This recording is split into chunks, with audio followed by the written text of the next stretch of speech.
So what I'm going to do in this video is I'm going to explain how you can use your anamorphic lenses, which do encumber you somewhat because they have no autofocus. They don't connect to the camera. And that's a little bit of an issue, especially with the Canon cameras, because that's what I'm using. And you can't just put a lens on a Canon camera that doesn't communicate with it. The camera thinks there's nothing on the front of it. And I'm going to show you how to, first of all, enable the camera so it will allow you to shoot with a lens that these Blazar Remus or any other anamorphic lenses that doesn't talk to the camera. So let's get into it. Now, when you first put a Canon hybrid camera on, you put one of these anamorphic lenses on the camera, it will not be able to record. You need to go into the menu first. So we go into the menu and then we go to the setting which has a little camera with the lines underneath, and we go to menu 6, and then at the bottom here it says release shutter with lens. So if we go into that setting, you can see enable, disable. We've enabled it, so you enable it. And then you go to autofocus and you go manual focal peaking settings, and they're off. So you click on there and you hit it and you put that on, and you can set that to different colors. This one's on red. So once you've done that, you can go out. Now, when it's in focus, there will be a red trim around the item, and also it will allow you to record video.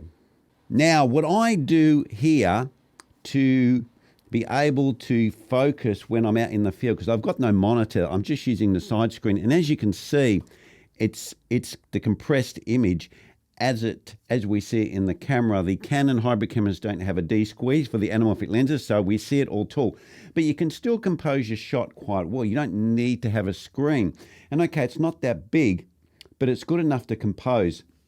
And I like to use the expose to the right. As you can see, that's up there. I can remove that if I don't want to see it. Once we've got the item in, let's just say it's out of focus. Let's just turn it massively out of focus. Okay, so we've got a camera. It's on our monopod because we're using a monopod out in the field. I've got it on a tripod because I need my hands free to do the recording here and also record to a microphone. But we see a picture. We've got our camera. We've got it on our monopod. And once we've got it on our monopod, we see that it's out of focus. So what we want to do is we want to bring it into focus. But if we just use our eye in the small screen, it's pretty hard to get it right, especially if our eyes are not that good. So what we can do on the Canon cameras, there's a magnifying glass, and I can hit that magnifying glass, and then I can see a lot more clearer, and then I can actually focus it, and I can see the dials on the lenses, the Blazar Remus lenses coming into focus. Once I've got that set, I can hit the record button, and then it starts recording, and I know the item's in focus, and on the screen it's also giving that red tinge. But what I found is relying on the red tinge is a bit iffy depending on what you're shooting. Sometimes it's hard to see that red tinge if there's a lot of things in that focal plane, or if there's some red colors or blue colors or other colors, it's very hard to see, especially sometimes if it's backlit and the lighting. So I like to just hit the